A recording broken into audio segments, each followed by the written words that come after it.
महोदया, मैं स्पष्ट कर देना चाहता हूं कि अयोध्या में श्री राम जन्मभूमि, जिस पर माननीय उच्चतम न्यायालय ने इलाहाबाद उच्च न्यायालय की खंडपीठ के निर्णय के बाद स्थगनादेश दिया है। अध्यक्ष महोदय, माननीय श्री मुलायम सिंह जी ने अभी जो बात यहां पर कही है, और मुझे अच्छा लगा कि लालू जी आज उनका समर्थन कर रहे हैं। प्रधानमंत्री के लिए भले ही उन्होंने समर्थन न किया हो, लेकिन आज समर्थन कर रहे हैं, पता नहीं किस बात के लिए। लेकिन मैं आपके माध्यम से पूरे सदन का ध्यान आकर्षित करना चाहता हूं उन मुद्दों की ओर जो आज भी सदन की मर्यादा के विरुद्ध यहां पर बातें हो रही हैं और किस प्रकार से गुमराह किया जा रहा पूरे देश को। और महोदया, उसी परंपरा के अनुसार 84 कोसी परिक्रमा देश के संतों ने प्रयागराज महाकुंभ के अवसर पर 10,000 संतों ने वहां पर तय किया था और उसी के अनुसार परिक्रमा का यात्रा का कार्यक्रम तय हुआ था। महोदया, मैं स्पष्ट कर देना चाहता हूं कि अयोध्या में श्री राम जन्मभूमि, जिस पर माननीय उच्चतम न्यायालय ने इलाहाबाद उच्च न्यायालय की खंडपीठ के निर्णय के बाद स्थगनादेश दिया है, उससे 25-30 किलोमीटर दूर बस्ती जनपद के मखोड़ा नामक स्थान से, जहां पर महाराज दशरथ ने पुत्रेष्टि यज्ञ किया था, उस स्थान से इस परिक्रमा यात्रा को प्रारंभ होना था और विशुद्ध धार्मिक यात्रा थी। इसमें किसी राजनीतिक दल का कोई हस्तक्षेप नहीं था। बिल्कुल 200-250 संतों को इस यात्रा में चलना था और 13 सितंबर तक ये 20 दिन की यात्रा है। लेकिन जिस प्रकार से धार्मिक स्वतंत्रता के मौलिक अधिकार पर उत्तर प्रदेश सरकार ने प्रहार किया है, महोदया, पहली बार ये देखने को मिला है कि लगभग 2000 से अधिक संतों को गिरफ्तार किया गया है और पूरी तरह अपमानित किया गया है।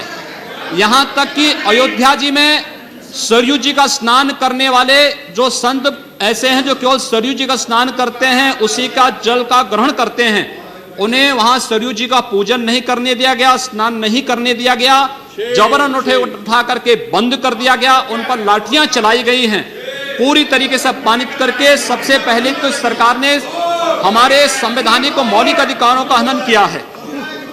दूसरा, जहां तक स्थगन आदेश की बात है, मैं याद दिलाना चाहूंगा, इस देश के अंदर सेकुलरिज्म के नाम पर राजनीति करने वाले उन सभी दलों को 1994 में कांग्रेस नेतृत्व की ही सरकार ने सुप्रीम कोर्ट में एक शपथ पत्र दिया था और ये कहा था कि अगर तय हो जाएगा कि अयोध्या में विवादित जो ढांचा था, वह ढांचा किसी हिंदू मंदिर या स्मारक को तोड़ करके बनाया गया है, तो हिंदू भावनाओं के अनुरूप कार्य होगा। आखिर यह साबित हो चुका है।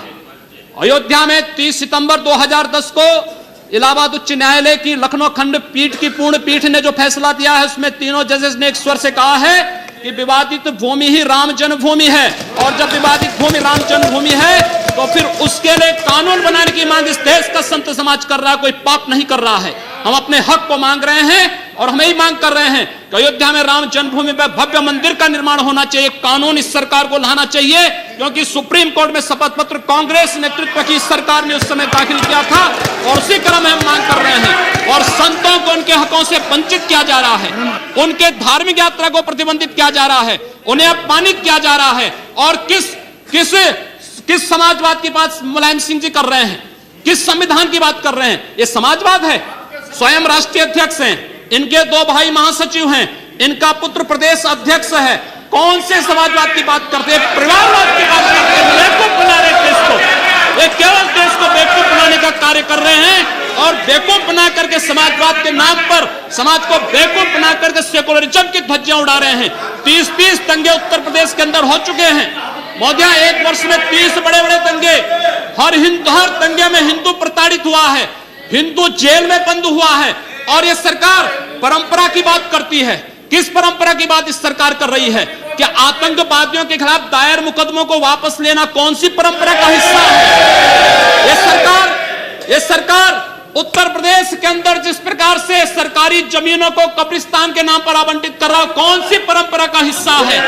जिस प्रकार से वहां के वहां के गरीबों, वहां के पिछड़ी जाति, वहां के अनुसूचित जाति के हकों पर डकैती डला करके यह सरकार जिस प्रकार से जंगल राज कायम की उत्तर प्रदेश के अंदर, आखिर वो किस परंपरा का हिस्सा है? और इसीलिए मैं आज के इस माध्यम से आपसे अनुरोध करना चाहूंगा, उत्तर प्रदेश सरकार ने उत्तर प्रदेश के अंदर हमारी धार्मिक भावनाओं का अपमान किया है, संतों को अपमानित किया है। इस सरकार को रहने का अधिकार नहीं होना चाहिए, इसे तत्काल बर्खास्त किया जाना चाहिए। आपसे मैं ये अनुरोध करूंगा कि भारत सरकार से मैं ये मांग करूंगा, ये सरकार लड़ाने का कार्य कर रही है, यह केवल मुस्लिम जिहादी आतंकवाद को प्रश्रय दे करके हिंदुओं को अपमानित करके संतों का अपमान करना चाहती है। और इसीलिए 84 कोसी परिक्रमा को इसने रोका है। महोदया, जितनी फोर्स वहां लगाई गई उसका दशांश भी, महोदया, उसका केवल दशांश भी केवल सुरक्षा के लिए देखिए 200-250 संत अपनी धार्मिक यात्रा को शांतिपूर्ण ढंग से निकालते। इस सरकार ने यात्रा पर रोक लगा करके उत्तर प्रदेश के अंदर 10 करोड़ लोगों को पीड़ित किया है, अपमानित किया है, उनको परेशान किया है। और यही नहीं, यह सरकार लगातार हिंदुओं को अपमानित करने का कार्य कर रही है। और इसीलिए मैं आपके माध्यम से अनुरोध करूंगा, इस सरकार को रहने का कोई अधिकार नहीं, इसे बर्खास्त किया जाना चाहिए।